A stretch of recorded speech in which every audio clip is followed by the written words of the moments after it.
Olá, boa noite a todos.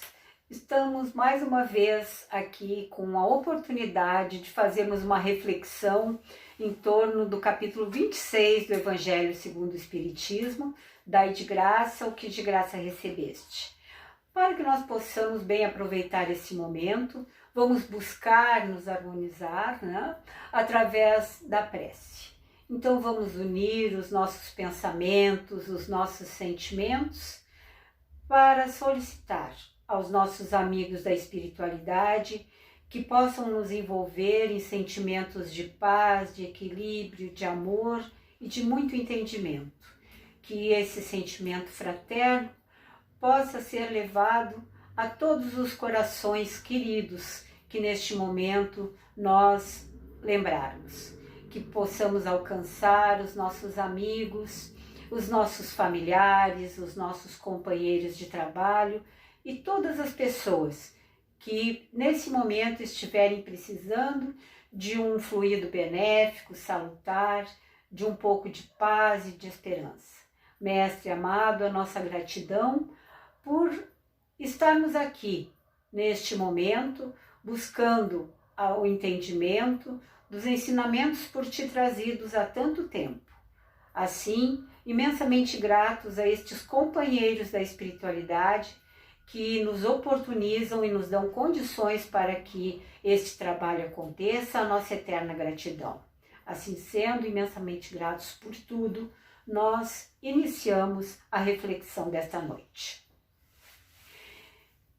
Então Jesus orienta aos seus discípulos: restituí a saúde aos doentes, ressuscitai os mortos, curai os leprosos, expulsai os demônios. Dai gratuitamente o que gratuitamente haveis recebido. Mateus capítulo 10, versículo 8. Para que possamos entender, é necessário também conhecer. Então nós precisamos saber que Jesus estimulou em seus discípulos o uso da mediunidade, os dons mediúnicos que cada um tinha. Então, era o dom de curar, da expulsar os demônios e da ressurreição. Mas nós temos que lembrar que esta expulsar os demônios era, na verdade, o que hoje nós sabemos, o trabalho de desobsessão.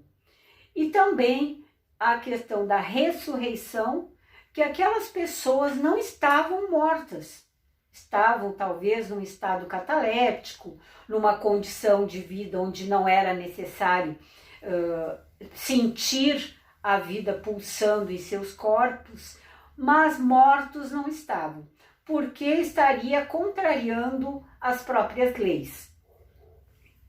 Se houvesse havido o rompimento definitivo dos laços que prendem o espírito ao corpo físico, e isto então não é possível, nós sabemos. A cura também, a mediunidade de cura é uma condição do médium, mas também depende da necessidade da pessoa que vai receber estes fluidos. Então a cura se dá sim, mas depende de alguns fatores. Então Jesus assevera aos seus discípulos que eles fossem praticar estes dons que eles tinham, mas asseverou que dessem de graça o que haviam recebido gratuitamente. Por quê? Bem, para que nós possamos alcançar essa resposta, temos que entender o que é ser médium e para que serve a mediunidade. Allan Kardec, no livro dos Médiuns, nos traz que todo aquele que sente num grau qualquer a influência dos espíritos é, por este fato, médium. Esta faculdade é inerente ao homem. Mas neste caso nós estamos tratando daquela mediunidade mais ostensiva, a mediunidade que é mais sentida e percebida pelo médium. Porque a mediunidade comum, que todos nós temos, conforme nos diz Allan Kardec, é a mediunidade intuitiva, né? Uma mediunidade que passa mais desapercebida. Então, esse médium ostensivo, ele é o intermediário, é o medianeiro entre o mundo espiritual e o mundo material. Ele serve de intérprete, de instrumento aos espíritos para que eles possam se comunicar com o mundo material. Nós sabemos que há uma diferença muito grande de vibração entre o mundo material e o mundo espiritual. Por isso, não é para todos terem essa percepção do mundo espiritual. Só estes que nós chamamos médiuns, que vêm com uma condição já propícia no seu organismo, para que possa perceber este mundo espiritual. Então, sem o espírito comunicante não existe mediunidade. A mediunidade só existe exatamente porque os espíritos desejam se comunicar com o mundo material. Tá? E também isto não é um privilégio de agora, de nenhum segmento religioso, de nenhuma filosofia. A mediunidade ela acontece em todos os tempos, desde sempre.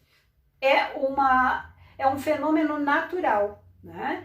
Sempre houve comunicação com os dois planos da vida. Na pré-história, com os fenômenos de materialização nas cavernas, através dos xamãs, que eram médiums. Na antiguidade, os oráculos e as pitonisas, que eram médiums. Na Idade Média, as bruxas, que eram caçadas e levadas à fogueira. A história belíssima de Joana d'Arc. Né? A Bíblia está cheia de descrições, como por exemplo o fenômeno de Pentecostes. Né? Mas então, para que serve a mediunidade? Para trazer notícias do lado de lá? Para que possamos saber o passado, o futuro? Não. A mediunidade ela serve, por exemplo, para a comprovação da sobrevivência da alma. Quando eles se apresentam para nós, os espíritos desencarnados, através dos médiuns, nos dá a certeza de que a vida não termina com o fenômeno que nós chamamos de morte. Porque se eles vêm se comunicar, é porque estão em algum lugar. E este algum lugar é o mundo espiritual. Não é? Serve também de transmissão de conhecimento. Eles vêm nos instruir, auxiliar no progresso, auxiliar na descoberta de medicamentos, de instrumentos e também oportunidade de esclarecimento e consolo. Quantas notícias nós recebemos do mundo espiritual? Chico Xavier, que trazia mensagens, notícias às mães que muitas vezes perderam seus filhos, estavam inconsoláveis, não entendendo o que tinha acontecido. No filme As Mães de Chico, mostra quantas mães foram beneficiadas com as comunicações trazidas dos seus entes queridos, dos seus filhos bem-amados. E, acima de tudo, também serve como resgate da falta do nosso passado, né? Faltas que cometemos no passado, e todos nós as cometemos, né? É uma oportunidade, então, de resgate. Hermínio de Miranda, em Diálogo com as Sombras, diz: o médium não é um ser aureolado pelo dom divino, mas depositário deste dom, que lhe é concedido em confiança para uso adequado. Então, vamos pegar aqui a palavra depositário. Se o médium é um depositário, alguém depositou nele este dom, né? Que lhe é concedido para que ele possa, então, fazer a tarefa que lhe cabe. Então, nós já podemos um pouquinho entender por que Jesus orientou não cobrar nada. Porque se é um depósito concedido para o médium, para este ente, para este ser, né? Não tem por que cobrar, nem para que cobrar. Quando nós estudamos e nos formamos em alguma profissão, nós podemos cobrar, porque usamos a nossa condição material e intelectual para alcançarmos aquela profissão. Então, é uma conquista nossa, que ninguém vai nos tirar. Então, podemos cobrar pelo trabalho, o médico pode cobrar pela sua consulta, o pedreiro pela sua obra, o fotógrafo pelos seus eventos, o advogado pelas suas defesas, né? Então, tudo que nós alcançamos como profissional, nós podemos cobrar. Mas a mediunidade, como diz Hermínio de Miranda, é concedida, né? Então, não é nossa. Então, nós não podemos profissionalizar a mediunidade. E dentro de uma didática, Kardec coloca justamente o dai de graça o que de graça recebeste, posterior ao capítulo 25, que é o buscais e achareis, que me remete à lei do trabalho. Então, este capítulo é também uma observância desta lei, da lei do trabalho. Porque a mediunidade é dada como um instrumento de trabalho, que a misericórdia divina nos concede. Então, como instrumento, nós podemos perder esta ferramenta de trabalho. Então, por meio deste instrumento, nós podemos atingir o maior número de pessoas no trabalho de bem. Então, o médium não é mesmo, como diz Hermínio de Miranda, um ser aureolado. É um ser igualzinho aos outros, com todas as dificuldades, com todas as necessidades e dotado de um instrumento de trabalho, que é a mediunidade. Com esta ferramenta, ele atinge o maior número de pessoas, né? Quando o médium trabalha, por exemplo, na casa espírita, o médium passista, por exemplo, quantas pessoas ele passa durante a semana pelo seu ambiente do passe e recebe os seus fluidos conjugados com os fluidos da espiritualidade. Quando ele é um expositor, um palestrante espírita, quantas pessoas ele pode atingir numa exposição, nas suas palestras, através do seu estudo, através da sua palavra? E naquele grupo de pessoas estão todos aqueles, ou quase todos aqueles, que ele, porventura, possa ter um dia prejudicado. Então, ali uma oportunidade de se reunirem aquelas pessoas e ouvirem agora uma palavra de otimismo, de conforto, de consolo, né? Sem contar as outras pessoas. Porque todo o bem que nós praticamos, independente de nós termos prejudicado ou não a pessoa, ele depõe a nosso favor. É para nós mesmos que nós fazemos o bem. O outro é o meio que nos propicia a que nós possamos fazer o bem, executar o bem. Mas o bem que nós fazemos é em prol de nós mesmos, para amenizar aqueles enganos, aqueles erros que nós cometemos em existências anteriores e que hoje nós estamos tentando corrigir. Então, a mediunidade é delicada flor que, para desabrochar, necessita de acuradas precauções e assíduos cuidados. Exige método, paciência e altas aspirações de sentimentos nobres, nos diz Leon Denis no Invisível. Então vejam que não é motivo de nós nos sentirmos soberbos, orgulhosos, mas sim buscarmos a caminhada correta dentro das escolhas que nós mesmos fizemos e aceitamos quando nos foi oferecida a encarnação e a programação da nossa encarnação, né? Esse planejamento que nos é oferecido e que nós aceitamos nesta oportunidade que hoje estamos tendo nesta existência. Então, é preciso método. Que método é esse? Eu tenho que buscar um caminho para essa mediunidade, para essa condição que eu trago. Eu tenho que saber o que eu vou fazer com isso. Então eu vou buscar um método, um meio de chegar a um fim.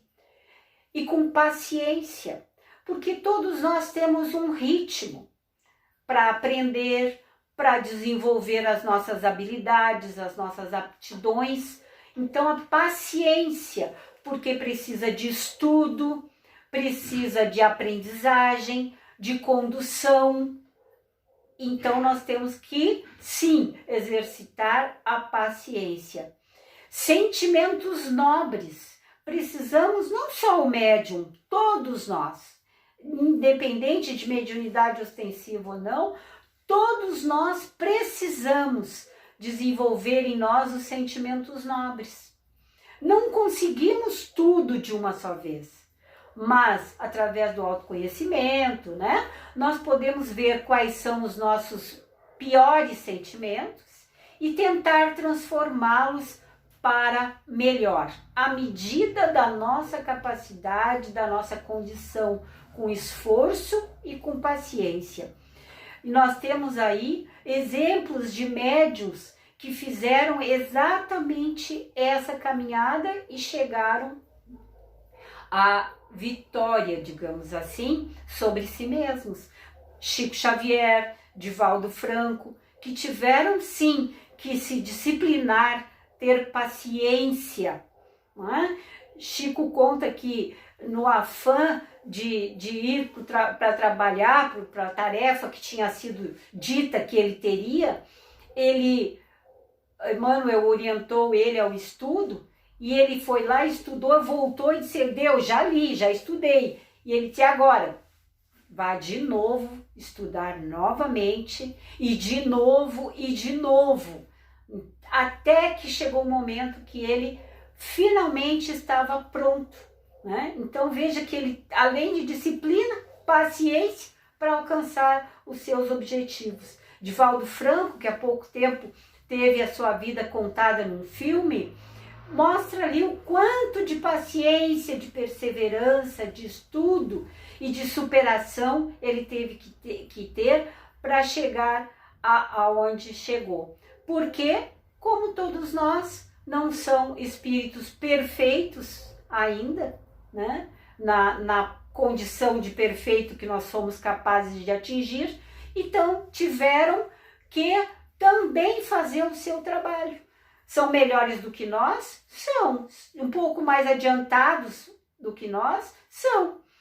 Mas também precisaram se disciplinar e passar por todo o aprendizado para bem usufruir disso tudo.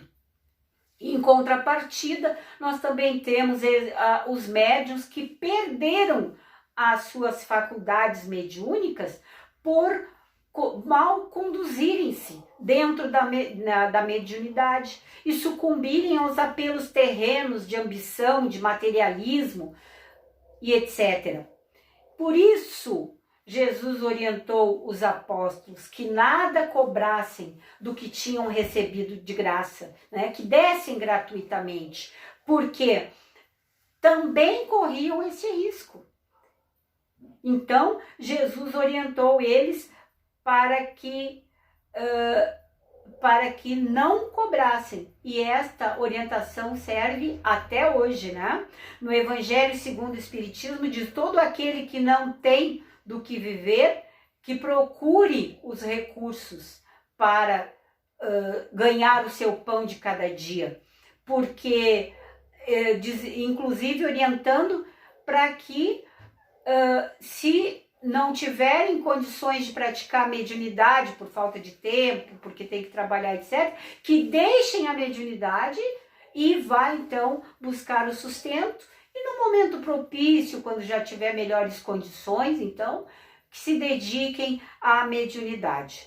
Os bons espíritos, nós sabemos, não perdem tempo com aqueles que não se esforçam em busca do seu melhoramento, em busca da prática do bem verdadeiro, né? Então eles nos deixam algum tempo até que nós tenhamos condições melhores, mais maturidade, e então possamos fazer as coisas de forma correta.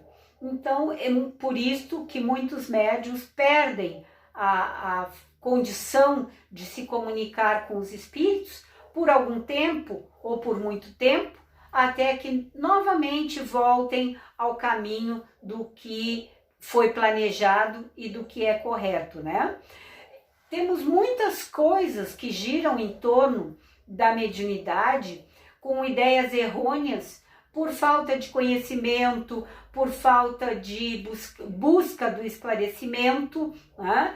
E o livro dos médiuns, dentro da obra espírita, da codificação, ele nos traz valiosas informações a partir do capítulo 18, a partir da questão 221, nos trazendo que a mediunidade ela não produz o desequilíbrio, a loucura por si mesmo, né? Isso é porque já há uma disposição, uma predisposição do próprio ser.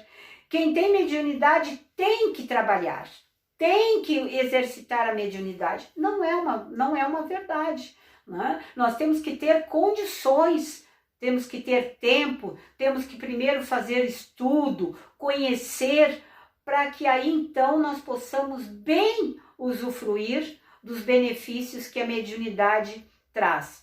E somente com o estudo, na busca do entendimento, a desmistificação do que seja a mediunidade, podemos bem aproveitar essa faculdade, tanto como médium, se formos, né, médiuns ostensivos, como aqueles que frequentam as casas espíritas ou espiritualistas, porque muitas vezes nós, por desconhecimento, chegamos nas casas em busca de respostas, em busca de soluções que os médiuns não têm condições de nos dar.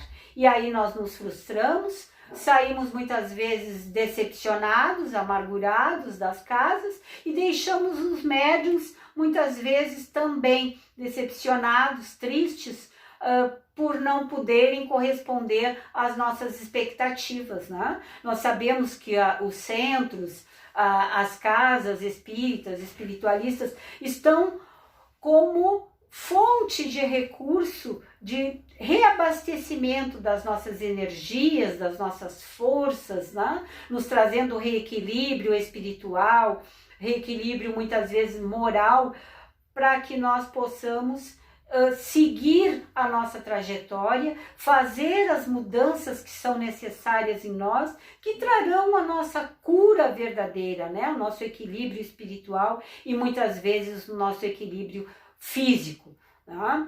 Então, para que nós possamos então bem aproveitar, precisamos entender. Por todas essas razões é que Jesus então orienta dar de graça o que de graça recebemos.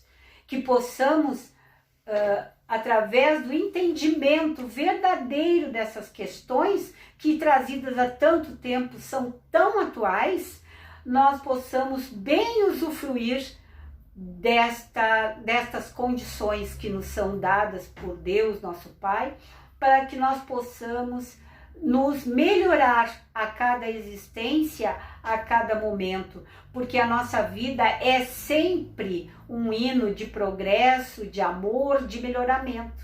Basta que nós saibamos olhar por esse ângulo, basta que nós saibamos bem aproveitar as oportunidades que se nos apresentam. Então, para concluir, dar de graça é oferecer gratuitamente todo o amor e oportunidade que Deus nos concede para que possamos nos tornar seres melhores. Sejamos médiums ostensivos, intuitivos, sejamos o que formos, porque somos todos, na verdade, irmãos, filhos do mesmo Pai. Estamos todos no mesmo rumo ao progresso, à perfeição relativa, num universo de trocas. E como nos diz Emmanuel, pela psicografia de Chico Xavier, no livro Vida e Caminho, dar é receber, auxiliar para ser auxiliado, esclarecer para conquistar a sabedoria e desenvolver-se ao bem e devotar-se ao bem do próximo para alcançar a divindade do amor. Espírito algum construirá a escada de ascensão sem atender às determinações do auxílio mútuo. Muito obrigada, boa noite a todos e que neste momento, mais uma vez, possamos com o coração repleto de gratidão, repleto de amor e de alegria, mais uma vez agradecer, pois só temos a agradecer a este Pai generoso que nos concedeu a bênção da vida, que nos concede a bênção das experiências na Terra, seja em que papel estivermos executando neste momento. Sempre é um instrumento, uma oportunidade para que nós possamos construir os degraus da nossa evolução e assim ascendermos a mundos superiores onde a felicidade é verdadeira, plena e duradoura. Jesus, Mestre amado, que possamos sentir as tuas vibrações por intermédio destes amigos queridos da espiritualidade, que possamos te sentir a nos envolver, influídos de muita paz e de muito amor, e que assim, com o coração repleto de gratidão e de amor, possamos sempre dizer todos os dias, muito, muito, muito obrigado, Senhor, por tudo. Que assim seja.